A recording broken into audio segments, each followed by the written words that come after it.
Bonjour, bonjour à tous, j'espère que vous allez bien et que ces énergies de cette super lune bleue vous aident à cheminer et puis à avancer.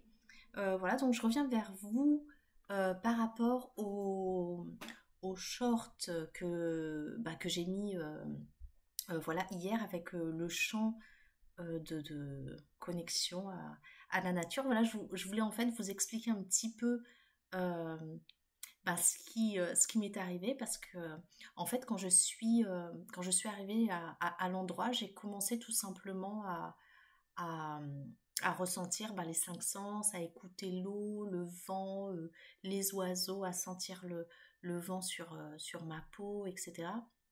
Et puis là, tout d'un coup, je me suis mise à chanter. Et il y a ce chant quand même assez particulier qui est sorti et j'arrivais vraiment plus à m'arrêter. Et, euh, et du coup, j'ai décidé de m'enregistrer parce que c'était tellement fort. Et puis là, je me suis vue. En fait, ça peut paraître étrange, mais c'est comme si, en fait, j'étais comme transportée, comme si c'était une vie passée, c'est ce qui me vient, mais je me voyais comme une vieille indienne d'Amérique, là, avec les plumes dans les cheveux, et en pleine nature, ou en pleine forêt d'ailleurs, où je chantais ce chant, et il y avait d'autres personnes assises tout autour de moi, les yeux fermés, et qui vraiment ressentaient le vent qui les traversait, se reconnecter à la nature. Donc c'était quelque chose d'assez euh, étrange finalement, mais sur le coup, ça m'a fait tellement de bien, ça me paraissait presque normal. Et, euh, et en fait, moi, avec cette pleine lune, j'ai l'impression qu'en fait, elle vient mettre le doigt sur vraiment ce qu'on est au fond de nous. Parce que finalement, toutes les vies passées qu'on a eues, c'est ce qui fait qu'on est comme on est aussi dans cette vie-là.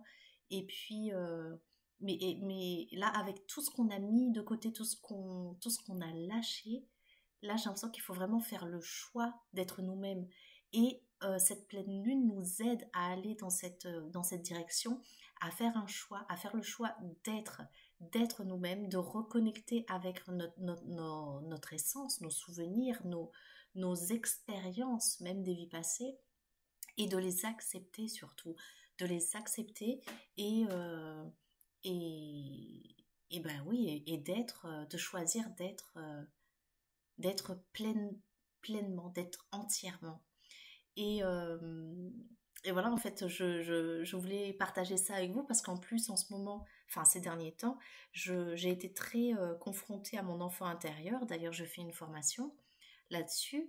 Et puis, je me demandais, parce que je fais toujours des demandes en fait à l'univers, je pense que c'est comme ça que, en tout cas pour moi, ça marche, mais j'ai l'impression qu'il faut vraiment oser demander qu'on demande et qu'on est attentif. On reçoit de plus en plus, maintenant, j'ai l'impression que ça s'est accéléré avec cette pleine lune.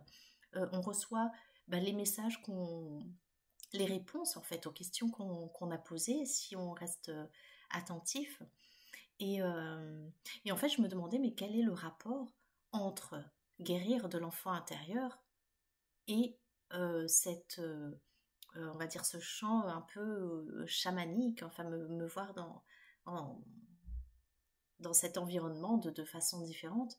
Et puis, euh, et puis voilà, bon, ça a été une demande que j'ai lancée comme ça, on va dire, à l'univers. Et puis en pleine nuit, je me suis réveillée et je ressentais cet élan d'aller sur Internet. Genre, chose que, bon, en pleine nuit, c'est pas forcément ce qu'il y a de mieux, mais là, j'étais appelée à faire ça. Et donc, je suis allée sur Internet et j'ai vu une interview, en fait, d'une femme qui était justement coach de l'enfant intérieur et énergéticienne et en plus chamane. Et là, je me suis dit, ok, voilà ma réponse en fait. Voilà la relation entre le chamanisme et l'enfant intérieur. Donc vraiment, faites des demandes parce que vous allez avoir les réponses. J'ai l'impression qu'en fait, dès qu'on a envie d'en savoir plus, qu'on veut savoir où aller, où mettre quel pied, enfin quel pas faire, ben, en fait, finalement, l'univers nous met de plus en plus de synchronicité, de signes et même de personnes sur notre chemin pour nous montrer, euh, bah, je sais pas, pour dire où on doit aller exactement, parce que bah, il y a toujours le libre arbitre, mais quelque part pour nous dire, bah, écoute, t'es sur le bon chemin, si c'est ça que tu veux faire, bah, voilà, je te montre un exemple ou une possibilité, et puis bah, à toi de choisir. Et, et voilà. Donc, je ne sais pas si ça peut vous aider ou si ça résonne en vous, si ça peut, euh, bah, si vous en avez envie, hein, de mettre un petit commentaire pour voir qu'est-ce que vous ressentez, qu'est-ce que vous vivez en ce moment avec ces énergies de pleine lune. Et puis, voilà. Et puis, si le cœur vous en dit, je pense que je mettrai dans la description le lien vers le short que j'ai fait hier avec la chanson que j'ai senti, canalisé ou chanté dans une autre vie, je sais pas comment le dire, mais voilà, si ça vous fait, si ça peut vous faire plaisir, je le mets dans la description. Donc je vous embrasse bien fort, je vous souhaite beaucoup de courage pour, voilà, pour ces belles énergies et puis une très belle nouvelle vie. À bientôt.